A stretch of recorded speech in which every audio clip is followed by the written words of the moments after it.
Good day, and welcome to the F.N.B. Third Quarter 2025 Earnings Conference Call. All participants will be in listen-only mode.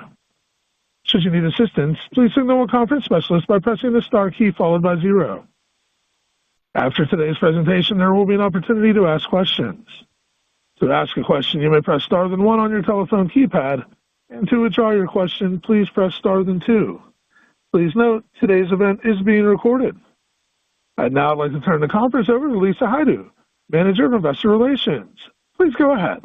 Good morning, and welcome to our earnings call. This conference call of F.N.B. and the reports it files with the Securities and Exchange Commission often contain forward-looking statements and non-GAAP financial measures. Non-GAAP financial measures should be viewed in addition to, and not as alternative for, our reported results prepared in accordance with GAAP. Reconciliations of GAAP to non-GAAP operating measures to the most directly comparable GAAP financial measures are included in our presentation materials and in our earnings release. Please refer to these non-GAAP and forward-looking statement disclosures contained in our related materials, reports, and registration statements filed with the Securities and Exchange Commission and available on our corporate website. A replay of this call will be available until Friday, October 24th, and the webcast link will be posted to the About Us Investor Relations section of our corporate website. I will now turn the call over to Vince Delie, Chairman, President, and CEO. Thank you, and welcome to our third quarter earnings call. Joining me today are Vince Calabrese, our Chief Financial Officer, and Gary Guerrieri, our Chief Credit Officer. F.N.B.'s third quarter earnings per share grew 14% linked quarter to a record 41 cents, and reported net income available to common shareholders increased to $150 million. Operating pre-provision net revenue increased 18% from the year-ago quarter, contributing to positive operating leverage and a peer-leading efficiency ratio at 52%. F.N.B. produced another quarter of record revenue totaling $457 million, with strong contributions from fee-based businesses, most notably in capital markets and mortgage banking, driving total non-interest income to a record $98.2 million. F.N.B.'s capital position has reached record levels, with tangible common equity at 8.7% and CET1 at 11%. Our growing capital base provided our company with flexibility to return $162 million to shareholders year to date through our active share repurchase program and quarterly dividends. The company's profitable quarter resulted in a return on average tangible common equity of 15% and tangible book value per share growth of 11% to $11.48. Period-end loans increased 3% on an annualized linked quarter basis, with growth led by equipment finance, consumer lending, and seasonal residential mortgage production. Commercial and industrial loans grew 2% annualized linked quarter, impacted by lower line utilization and higher than normal attrition, driven by outsized customer M&A activity. Equipment finance had a strong quarter with 21% annualized loan growth, reflecting activity across our footprint, likely driven by fiscal policy. We continue to maintain our strict credit discipline with a primary focus on traditional C&I lending. We are not in the business of lending to private capital providers, particularly entities that engage in direct consumer and small business lending. As we've indicated on prior calls, two areas of focus that position F.N.B. for future growth are continuing to grow low-cost deposits and reducing our CRE concentration. This quarter, we made good progress on both fronts, with the loan-to-deposit ratio ending the quarter at 90.9% and our CRE concentration improving to 214%. Our business model and its emphasis on a diverse and attractive footprint is a contributing factor to growing deposits at a favorable level. Annualized linked quarter deposit growth of 7% outpaced the industry and reflected continued commercial client acquisition. The FDIC deposit market share data released in September revealed that F.N.B. grew in nearly 75% of the MSAs we operate in. We now rank in the top 5 in nearly 50% of our MSAs and in the top 3 market share in nearly 30%. Non-interest-bearing deposits comprise 26% of total deposits, stable to the prior quarter, with favorable total deposit costs of 1.93% at quarter end. Our strategy has been to price our deposits competitively to support our client base while protecting our net interest margin by leveraging our digital capabilities and data analytics. We have successfully executed on broadening our household penetration and becoming the primary bank for new and existing clients through our streamlined digital customer experience and our proprietary eStore and Common Application. Since our in-branch Common App pilot concluded in May 2025, the percentage of applications originated through the Common App has nearly tripled. Our data analytics team now mines the data and leverages AI to provide our customer-facing team with quality leads to accelerate sales and grow revenue. We've been able to gain insight on our customers' preferences and competitor pricing from data points housed in our enterprise data warehouse system and through external data aggregation. This allows us to strategically price our deposits and analyze the relationship holistically.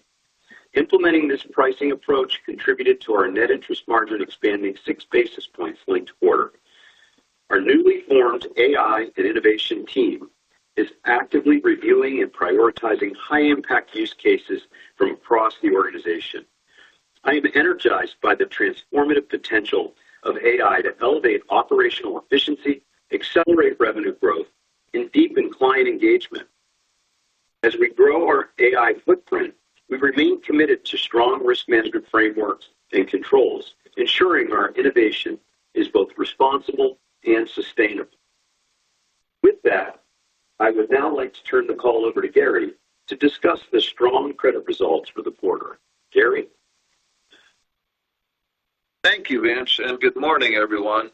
We ended the quarter with our asset quality metrics remaining at solid levels.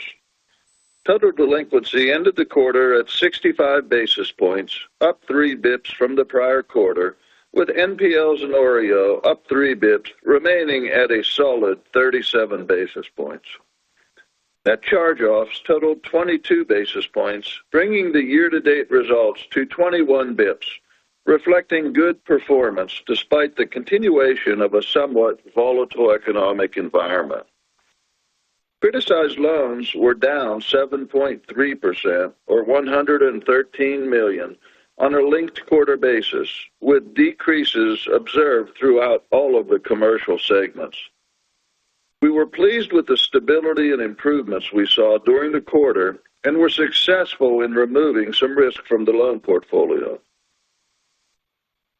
Total funded provision expense for the quarter stood at $24.9 million, supporting loan growth and charge-offs. Our ending funded reserve stands at $437 million, an increase of $5.2 million, ending at 1.25%, unchanged from the prior quarter. When including acquired unamortized loan discounts, our reserve stands at 1.32%, and our NPL coverage position remains strong at 368%, inclusive of the discounts. Regarding tariffs, we continue to monitor line utilization and industry concentrations, especially customers with a higher potential impact over the longer term. Since Q1, we have not seen any material impacts on the loan portfolio and have in fact experienced positive credit migration, as I mentioned earlier. Also of note, our overall C&I line utilization was down again in the quarter, including sectors that could potentially be impacted by higher tariffs, remaining at stable levels. The government shutdown remains a fluid situation. We are monitoring the portfolios closely and are having discussions with our customers that are potentially impacted to support them in what should be a temporary event. Each quarter, we continue to run allowance sensitivities and a full portfolio stress test. Our stress test results were stable, with our current ACL more than covering projected charge-offs in a severe economic downturn. Regarding the non-owner CRE portfolio, Credit metrics also improved, contributing to the criticized decline I mentioned earlier, with delinquency and NPLs at 53 and 50 basis points respectively. This reflects an improvement from 64 and 62 bips at the prior quarter end. We continue to aggressively manage this portfolio as we have throughout this interest rate cycle, with the non-owner exposure declining by another $226 million in the quarter, bringing the year-to-date decline to $646 million, ending at 214% of capital. In closing, we continue to be pleased with the performance of our loan portfolio. We look forward to increasing levels of activity with the fiscal policies that have been enacted, which are already driving our equipment finance portfolio growth. As uncertainty eases, we expect broad-based growth in a potentially more robust and business-friendly environment. Our consistent credit results through many cycles and uncertain times continue to be driven by our credit risk appetite and credit selection, our robust concentration risk management framework, and our 360-degree view of our customer activity and performance. As Vince referenced earlier, our credit philosophy continues to be focused on core C&I lending activity, which has and will continue to drive our growth into the future. I will now turn the call over to Vince Calabrese, our Chief Financial Officer, for his remarks. Thanks, Gary. Good morning. Today I will review the third quarter's financial results and walk through our updated full-year guidance. Third quarter operating net income totaled $147.7 million, or 41 cents per share. Total revenues were a quarterly record at $457 million, with both net interest and non-interest income exceeding the high end of our prior quarterly guidance ranges. As a result, third quarter operating pre-provision net revenues grew 18.3% from the year-ago period. Third quarter average loans and leases totaled $34.8 billion, a 3.6% annualized linked quarter increase. Average consumer loans increased $431 million on strong residential mortgage and home equity lending growth, as seasonality and a drop in interest rates provided a favorable environment for consumer lending. Average commercial balances declined $119 million linked quarter, due primarily to a planned reduction in commercial real estate balances, offset by growth in C&I. Average deposits totaled $37.9 billion, a strong 8.2% annualized linked quarter increase, reflecting organic growth in new and existing customer relationships. Spot non-interest-bearing demand deposits grew 1% linked quarter and were stable at 26% of total deposits. The loan-to-deposit ratio declined nearly 1% from the second quarter level to 90.9%. The cumulative total deposit beta since the interest rate cuts began in September of last year was 24% at quarter end, reflecting the timing of the most recent Fed cut late in the third quarter. Record net interest income of $359.3 million grew 3.5% from the prior quarter and over 11% from the year-ago period, attributable in part to our diligent management of deposit costs. The third quarter's net interest margin of 3.25% was up 6 basis points sequentially and 17 basis points from last year's third quarter. Earning asset yields increased 3 basis points linked quarter to 5.36, driven by higher yields on the investment securities portfolio, with reinvestment rates on securities remaining well above the average portfolio rate, and higher yields on new fixed-rate loans compared to maturing loans. The average loan yield held steady sequentially, even with lower mortgage rates and the Fed cut late in the quarter. On the funding side, the cost of total deposits and borrowings was down 3 basis points linked quarter as a result of a 7 basis point decline in the cost of borrowings and a funding mix shift towards deposits. Average borrowings were down $424 million linked quarter, primarily due to the $350 million of 5.15% senior notes that matured in August of 2025 and the growth recorded in deposits. Non-interest income totaled a record $98.2 million, up 9.5% the year-ago period. Capital markets income grew 27% on a record debt capital markets and international banking income, as well as contributions from customer swap activity, syndications, public finance, and advisory services. Wealth management revenues increased 8% year-over-year on solid trust income and double-digit growth in securities commissions and fees. Mortgage banking income increased $3.6 million from last year due to strong sold loan volumes, net positive fair value adjustments from pipeline hedging activity, and a $2.8 million MSR impairment in the third quarter of 2024. Other non-interest income increased $5.3 million, primarily due to a $5.4 million recovery on an asset previously written off through purchase accounting as part of a 2017 acquisition.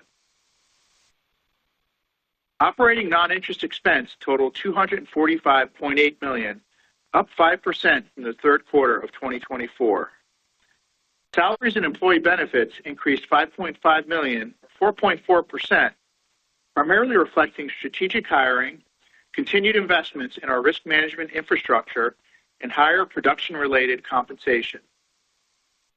Outside services increased $1.7 million due to higher volume-related technology and third-party costs.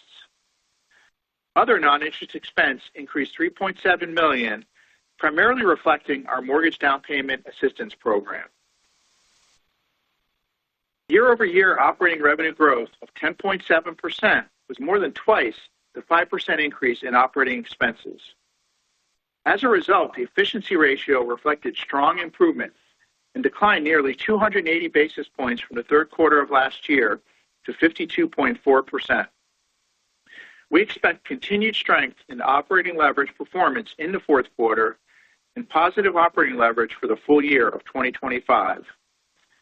We are in the process of developing our annual cost savings target for 2026 to maintain our positive operating leverage momentum moving forward by renegotiating vendor relationships and leveraging investments in AI, data science, and machine learning.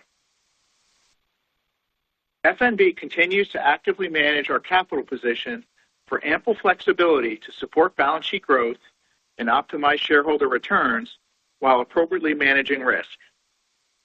Our financial performance and capital management strategies resulted in our CET1 ratio reaching 11% and our TCE ratio reaching 8.7%, both record levels. Tangible book value was $11.48 per share at quarter end, an increase of $1.15 or 11.1% compared to last year. Let's now look at updated guidance for the full year of 2025. All guidance is based on current expectations while remaining cognizant of operating in an uncertain economic environment. We are maintaining our balance sheet guidance for spot balances, projecting period-end loans and deposits to grow mid-single digits on a full-year basis as we increase our market share across our diverse geographic footprint. For loans, we expect to be towards the lower end of the mid-single-digit guide, given continued expectations for secondary market activity and our continued active management of CRE exposures. We are raising our 2025 net interest income guidance for the second consecutive quarter to incorporate the strong performance in the third quarter and our fourth quarter outlook. Our revised full-year net interest income guidance range is $1.39 to $1.405 billion. This guidance includes an expectation for a 25 basis point rate cut in October compared to our previous expectation for a cut in December. The non-interest income full-year guidance range has been revised to $365 to $370 million, with fourth quarter levels expected to approximate $90 million. Full-year guidance for non-interest expense has been maintained at $975 to $985 million. The revised full-year provision guidance range of $85 to $95 million reflects a $5 million decrease on the high end, given our year-to-date performance and strong asset quality metrics. As always, provision will be dependent on net loan growth and charge-off activity, and we continue to monitor risks posed by the current economic environment. The full-year effective tax rate should be between 21 and 22%, which does not assume any investment tax credit activity that may occur. Lastly, we also remain opportunistic and disciplined in our approach to buybacks, taking advantage of attractive valuation levels. With that, I will turn the call back to Vince. Thanks, Vince. Last month, we announced plans to further deploy our organic growth strategy by adding 30 new branches to our network by 2030, focused primarily in the high-growth Carolina and the Mid-Atlantic markets. This expansion will build upon our commitment to client service and will incorporate the modern concept design and latest technology, including our AI-driven e-store platform now found in all branches throughout F.N.B's multi-state footprint. We also recently announced a leadership transition for the consumer bank with the hiring of Alfred Cho as Chief Consumer Banking Officer, succeeding Barry Robinson upon his retirement. Over his 15 years at F.N.B, Barry has been a valued leader during a period of prolific growth for our company and has contributed to the build-out of our mortgage banking operations, the rollout of our retail scorecards, and the expansion of our distribution network. I am grateful to Barry for his many years of dedicated service and contributions to F.N.B, and we wish him well in his retirement. Throughout the company, we have continued to attract talent that is aligned with our award-winning culture and key strategic initiatives to drive growth and a superior client experience. As we continue to expand the depth of our strategic management team, we recently hired Frank Schiraldi as Director of Corporate Strategy, who joined us with 20 years' experience as a prominent New York-based sell-side analyst. I welcome Alfred, Frank, and other recent strategic hires to Pittsburgh and look forward to working alongside them and our current team to create value for all of our stakeholders. F.N.B remains dedicated to advancing our technology, people, and delivery channels to gain scale and operational efficiency. This happens by cultivating meaningful, lasting relationships with our clients and communities while simultaneously creating value for our shareholders. With that, I would like to turn the call over to the operator for questions. Thank you. We'll now begin the question and answer segment. To ask a question, you may press star then one on your telephone keypad, and to withdraw your question, please press star then two. At this time, we'll pause for just a moment to assemble our roster. And today's first question comes from Kelly Motta with KBW. Please go ahead. Hey, good morning. Thanks for the question. Hey, Kelly. So loan growth has been really solid. I know it's now expected to be sort of on the lower end of the mid-single digits. I'm wondering, just as a high level, you're one of the few banks who's had some really nice growth in residential mortgage. I'm wondering, as you mentioned the secondary markets, but I'm wondering as we kind of look ahead here with rates coming down, if you see any sort of headwind from refi risk of your existing book that was put on at higher rates. Thank you. Yeah, we obviously analyzed the mortgage book. We spent a lot of time looking at it. I think we shifted strategically a while ago in terms of pricing more aggressively in the conforming space. So we've been moving assets off the balance sheet through origination for a little bit here. I would expect that to continue. So we don't, our hope is that, things shift, that we're able to reduce I don't think the prepayment speed's accelerating in the mortgage book is a negative. Even though there's a margin impact, we can redeploy that capital in the commercial book and get deposits and, really drive return on equity at the company. I think, that's really the strategy in the long run. Most of the production that's coming online for us is, they're very wealthy individuals that do jumbo mortgage loans and physicians. So we're bringing that on our book, which have, tremendously good credit metrics. Maybe they're priced a little thinner because it's a pretty competitive space to begin with. So that's the book I would see, maybe turning over a little bit. But again, that's not a terribly negative thing because we're using data analytics on those customers to try to cross-sell wealth and other products and services. So, and we retain the servicing. We try to refinance it if we can, get it into a conforming product, and then retain the servicing and retain the customer over time. So we're not that concerned about that. I think you'll see a shifting in production over time, less consumer-centric, more commercially oriented as we move through this choppy period. I'm pretty optimistic in certain sectors. We're a traditional lender. We're not doing anything fancy. It's block and tackling. It's going after clients in the markets. It's middle market banking. It's the hard stuff. That's why we don't produce outsized loan growth. We manage the exposures. We go after the holistic relationship and try to achieve primacy from a depository and treasury management perspective. And you can see it in the results that we have. It's very steady, very stable. There's really strong credit results. We continue to grow demand deposits and deposits overall. So that's our business. So I don't know. I probably gave you too much information, but I wouldn't get hung up on a particular asset class within our balance sheet because we're focused on all of it from an exposure perspective, and there's strategies in place to deal with margin erosion in those portfolios with acceleration and prepayment speeds. Great. That's super helpful color and underscores the strength that you guys have.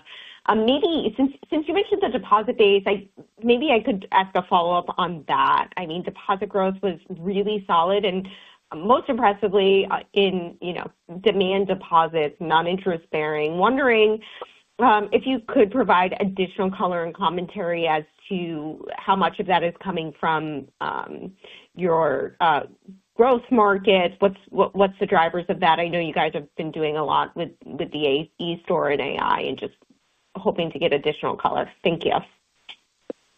Yeah, I think it's across the board. I can't just point to one specific market. We've had great success growing deposits in the Carolinas.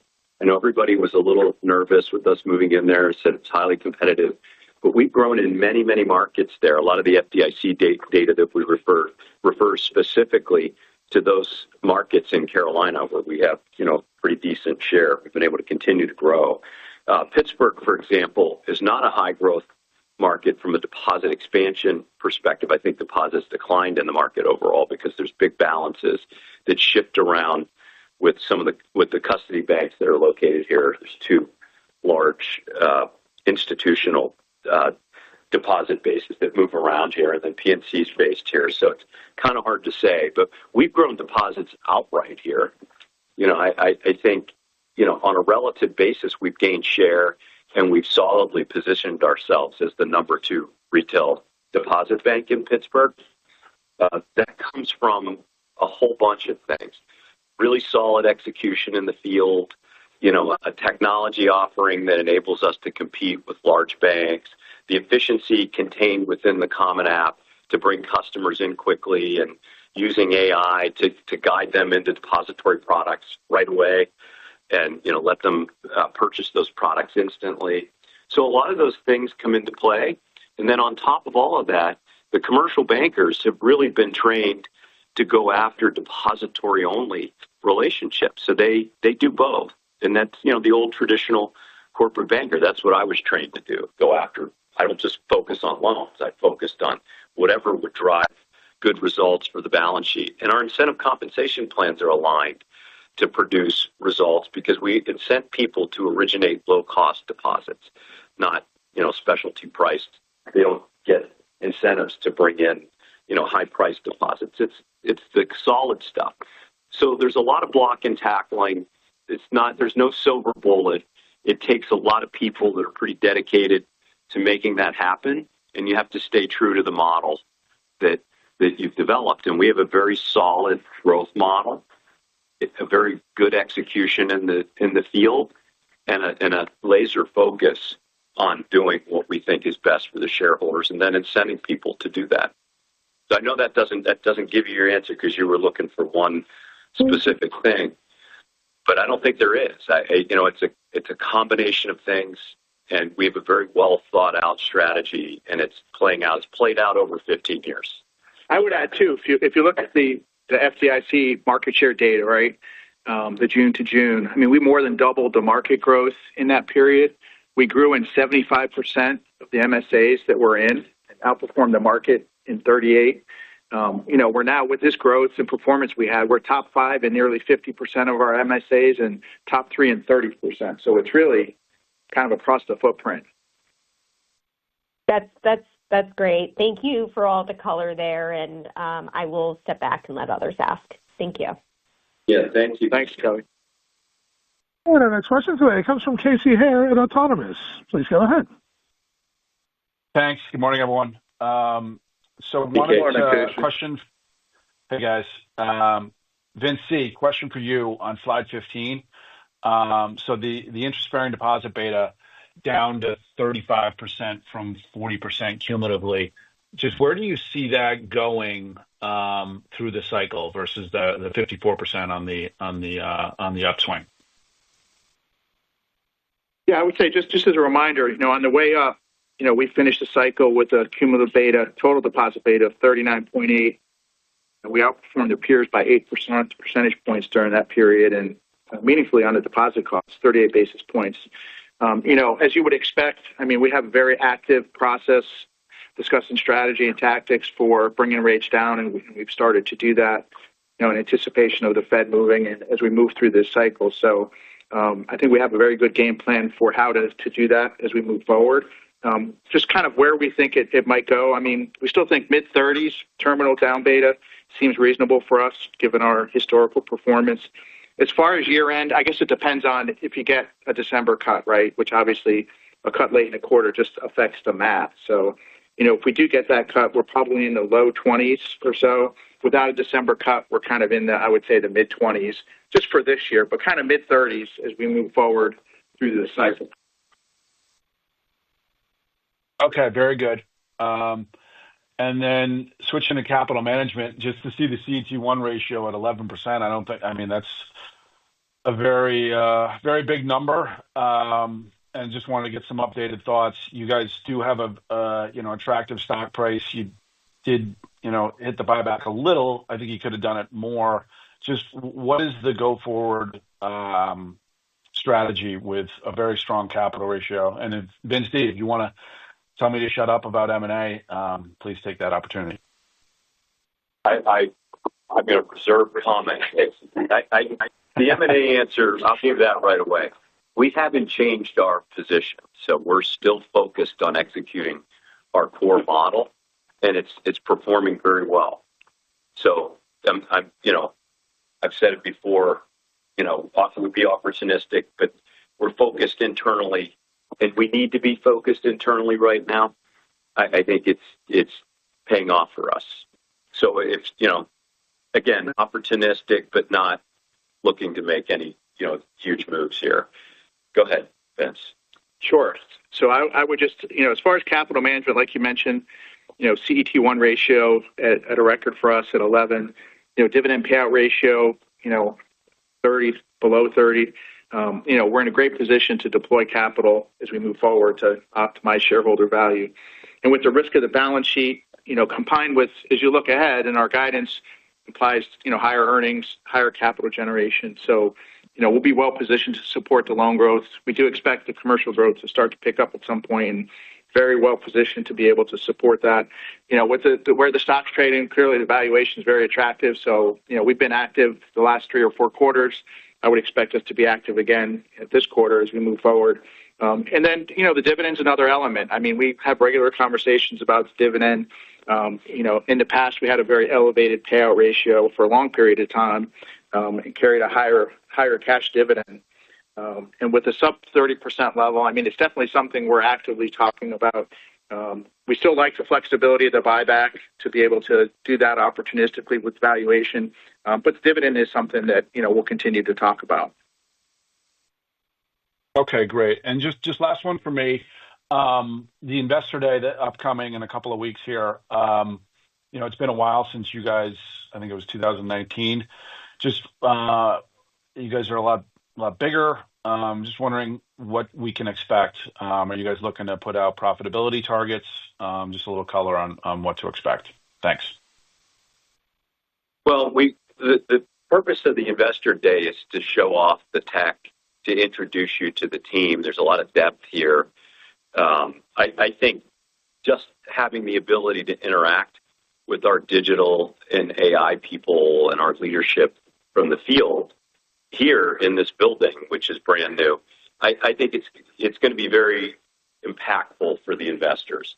So, you hear a lot of things, people talk about things, but when you come and experience the tangible aspects of the new building and the tech that we have and what we're doing, I think the investors will leave energized. It's very impressive, and we wanted to show it off. And I think that, we pulled it off, and we got the building built, and we got everybody in here. There's 800 people or more working in this building. It's very impressive, and the employees are very, very proud of it. And I thought it would be a great opportunity to bring the investors in to show them what we built for them, right? This is all about us driving business. So you'll see when you come through, the entire building is designed to entertain clients and to drive business, to grow revenue and earnings. You'll see that when you come. First collaboration. Yeah, collaboration. It's an awesome space, and should bode well for us as we move into the future. Great, thank you. Thanks. Thank you. And our next question today comes from Russell Gunther at Stephens. Please go ahead. Hi, good morning, guys. Morning, Russell. Morning. A question on the expense side of things. So nice to see the revenue guide up and expenses flat, that efficiency come down nicely for the quarter, and sounds like guided to continue to improve in 4Q. I think for the year, that would still kind of get you toward the higher end of what I believe an internal target has been of 50 to 55. So is that still the right range to think about for F.N.B? Do you see you guys making some progress on that ratio going forward? I guess, can that back half of the year efficiency sustain in 2026? How can we think about it? Yeah, can I answer quickly, and then I'll turn it over to you? Yeah, of course. We're very cognizant of the expenses here at this company. We spend a lot of time focused on it. We actually have a team that reports up through Vince that focuses exclusively on our expense line items, right? We have meetings and talk about it. There's an expense initiative moving in to next year that's fairly sizable. Vince mentioned it in his prepared remarks. We have, over time, taken expense out, run rate expense out historically at a pretty healthy clip, $20 million per year for consecutive years. We're planning on re-engaging and, working to optimize our expense base, right?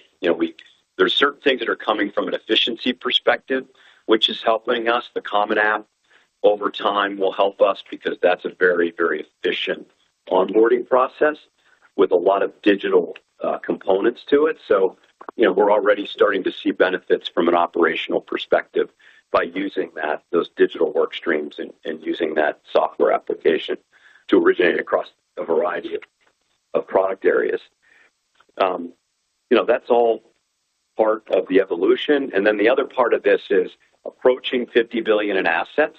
We have spent a lot of money, invested a lot in our risk infrastructure. So, we have automation like you couldn't believe. We're tracking thousands of metrics internally using AI in our data science. We did process mapping across our entire operations area. So we're very, let's say, well prepared to move through a cycle and to benefit from that study from an efficiency perspective. But go ahead, Vince.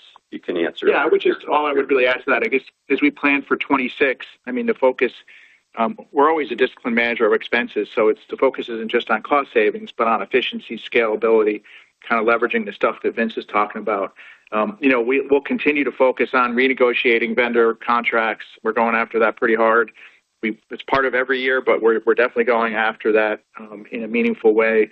Kind of streamlining operations through automation, and then we've made investments in people, technology, data science, AI, and we're early stages for some of that. Some of it's been around for longer, but leveraging those investments to just really drive overall profitability. Yeah, well, our efficiency ratio is 52%, and we have been making those investments all along. So there's been, we opened a number of de novo branches over the last few years. We didn't even talk about it.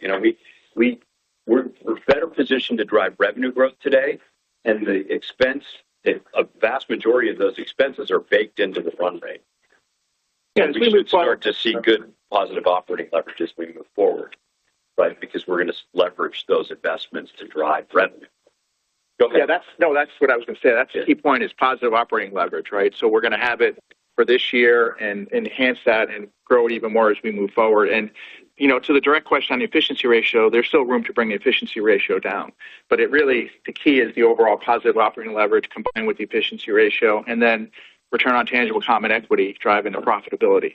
And the board and the management team are laser focused on efficiency, the efficiency ratio. Vince does, pretty extensive reporting to the board about our progress.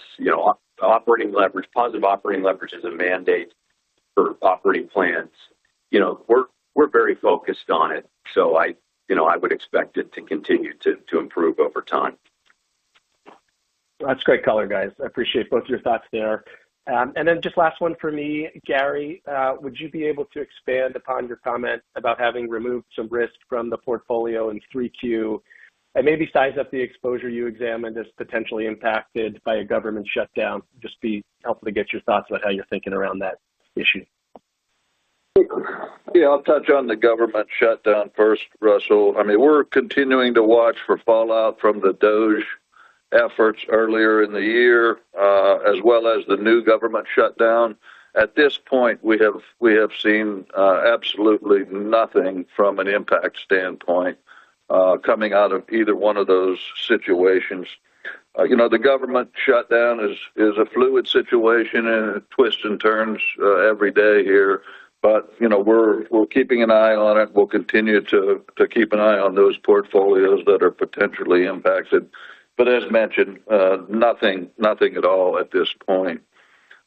In terms of taking the risk off the table comment, essentially we saw, again, another good reduction, a couple of quarters running now, in our criticized asset levels on a net basis, down about $113 million. A number of those clients, were exits from the bank, just normal payouts, getting refinanced at other institutions. So we were pleased to see some of that activity with those clients move off the books.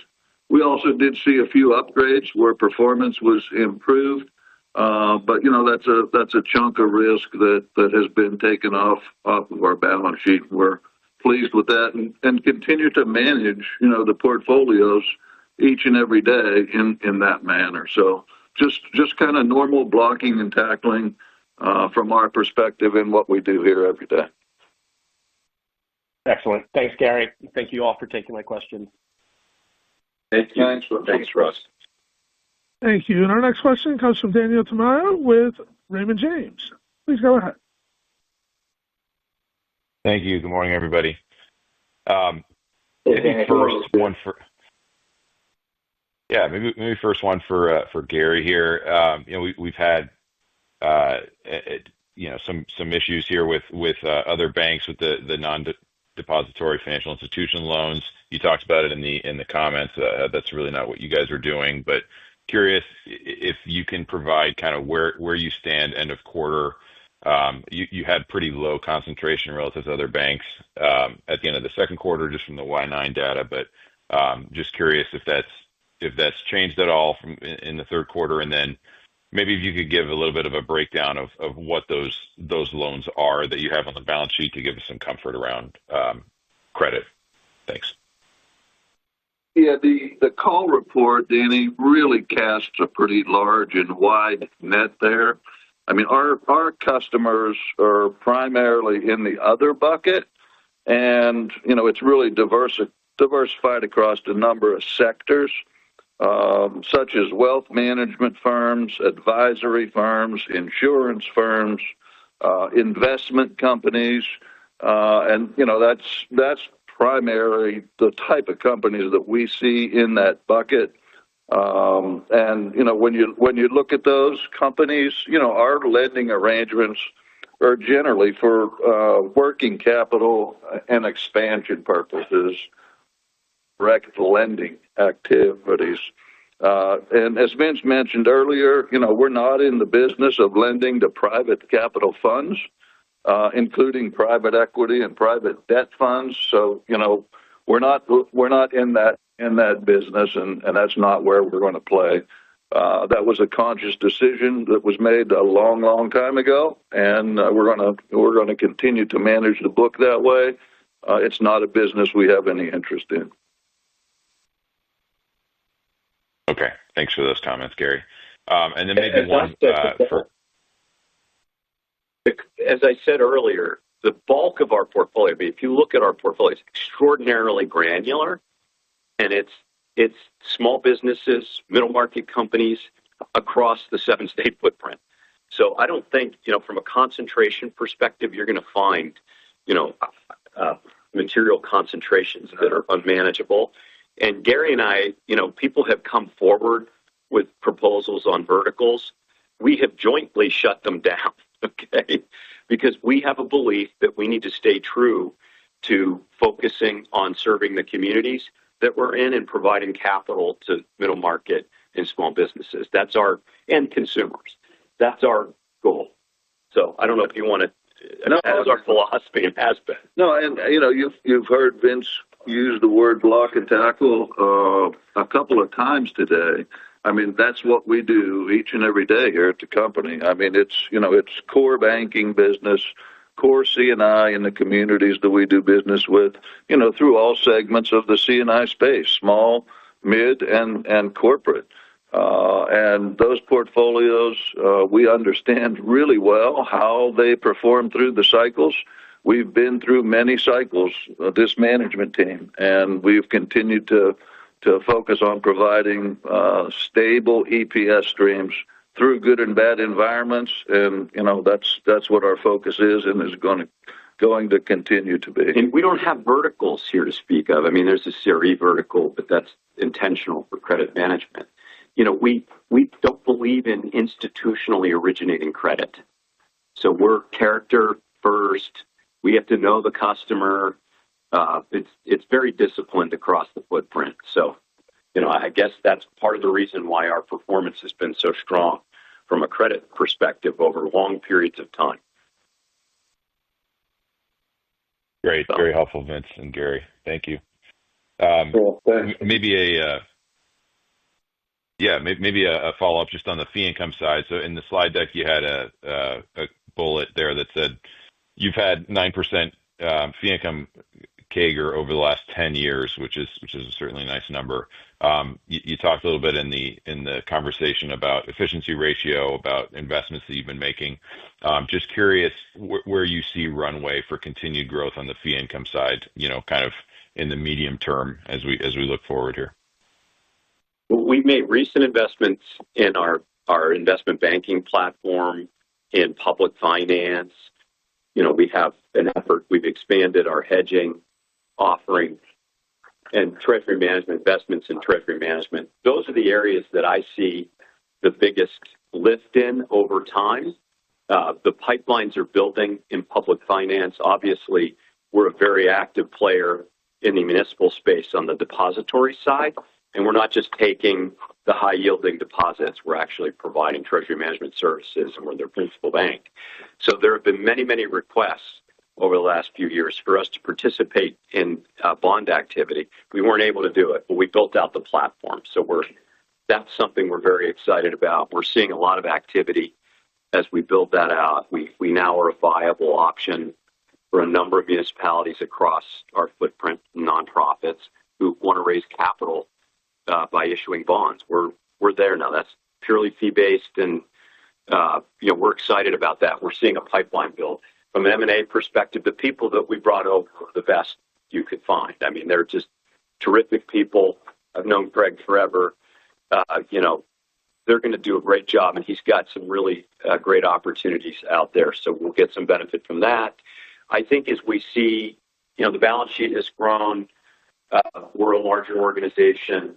We have a deeper penetration in commercial across our footprint. We will see a pickup in syndications activity as we get through this period.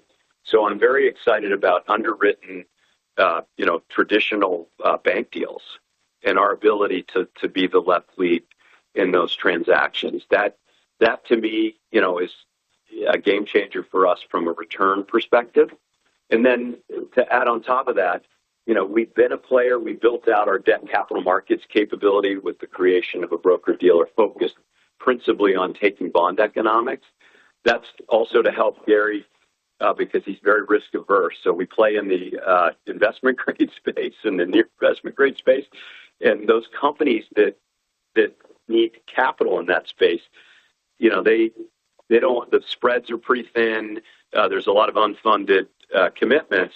But when you factor in the bond economics, the returns are north of 15%, right? Because you're getting paid to provide capital through the investment banking activity. So I think that's all worked extraordinarily well for us, and those will continue to drive. We'll be able to drive fee income. And then from a treasury management perspective, if you look at our treasury management platform, we really have not penetrated the small business segment. We have 90 to 100,000 small businesses, and we have very low penetration from a merchant and treasury management perspective. And we're using AI, and we're building out tools and bundling products right now to go after that segment. So there's a lot of granularity in that segment. We already have the delivery channel through the retail distribution channel and the BDOs that we have. We're layering in additional expertise there. I'm very excited about TM as we move forward. And then there's mortgage banking.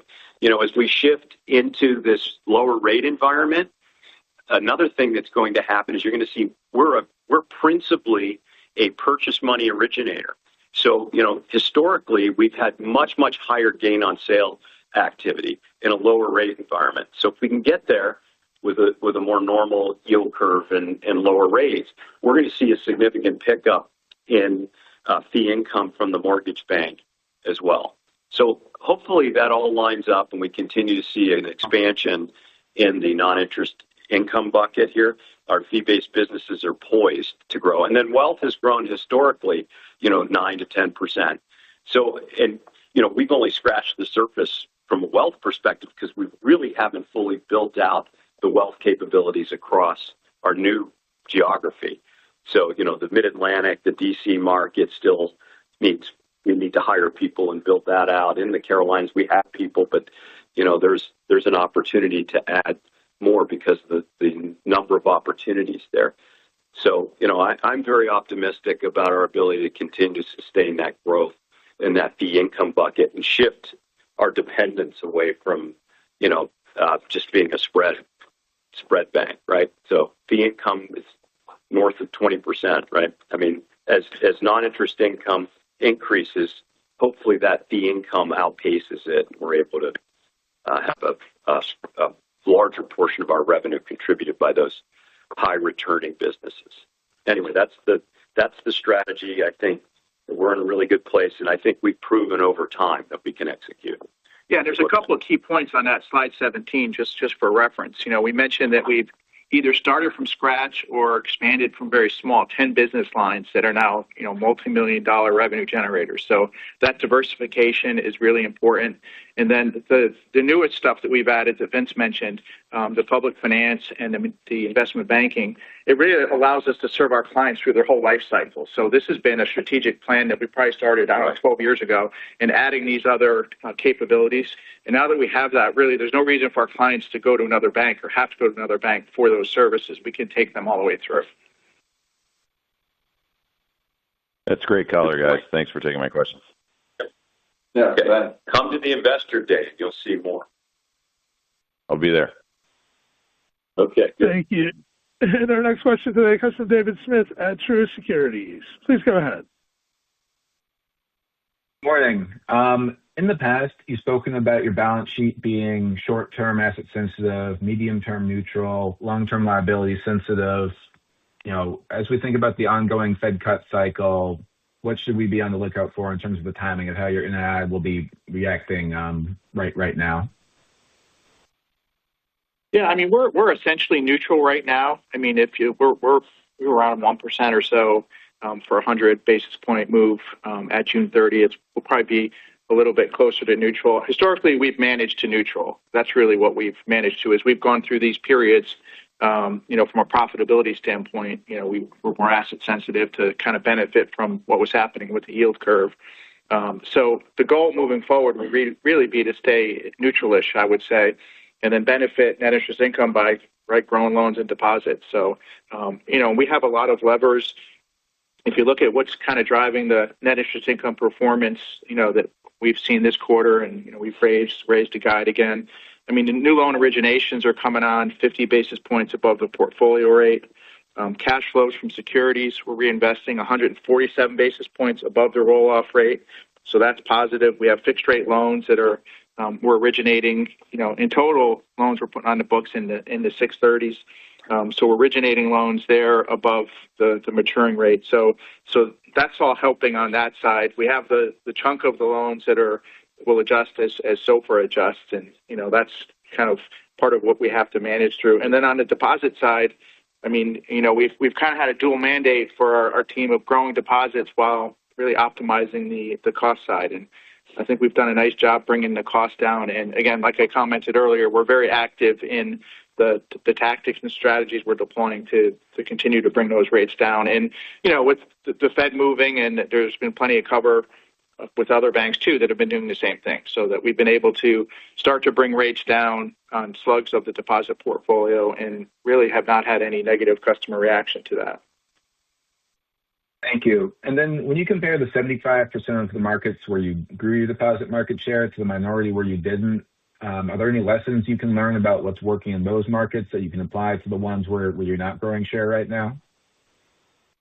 Yeah, when you look at the FDIC data, the areas that we're not growing share are all over the board. It could be a circumstance where, there's a large player that controls a significant portion of the MSA, and we only have, one or two branches there. So the growth that we're going to experience isn't going to move the needle there, right? So it depends on the MSA, but I think lessons learned. I think we gain more from focusing on the 75% where we grew. I think the 25%, when you drill into it, the vast majority of those markets are not markets where we're going to meaningfully change our position without significant investment. So, we're focusing on the markets where we're down, and we do have a big investment, and, we need to drill in and figure out why, we haven't grown like we have in the markets where we've had achieved success. So, there aren't very many of those. So that's the good news. And we continuously look at it. And, I listened to Alan Mullally's book on tape. And, one of the things he did was he sat down with all of his executives and they had to present to him. We do the same exact thing here.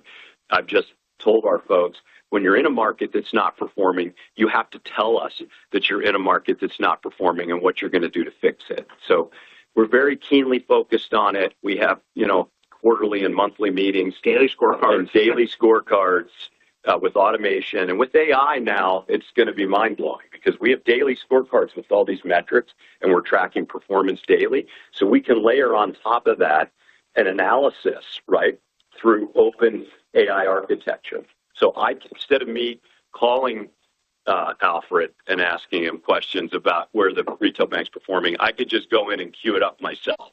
So that's going to be a game changer for us and for the leaders in the field who are trying to drive performance. And then you can call Alfred. Then I can call Alfred. Then I call him and say, "What's going on? Barry's gone." Yeah, I've worn him out after 15 years. So a new person here, but that's how it works. I mean, that's how you keep driving results. Thank you. Yep. Thanks. Thank you. And our next question today comes from Brian Martin at Janney. Thank you for Please calling go ahead. Janney Montgomery Scott. We will be with you shortly. Please continue to hold. And it appears their line is on hold. So at this time, I'm going to move on, and I will turn the call over for final remarks to Vincent DeLay. Mr. DeLay, please go ahead, sir. Yeah, thank you. Yeah, thank you very much for the questions, giving us an opportunity to present to you. I'm just, very pleased with our people. I think, we've gone through a number of challenging periods. We've had headwinds like you couldn't believe. The performance of this company has been outstanding, and it's outstanding because of the people that work here. So thank you to our employees. Take care, everybody. Thank you. This concludes today's conference. We thank you all for attending today's presentation. You may now disconnect your lines and have a wonderful day.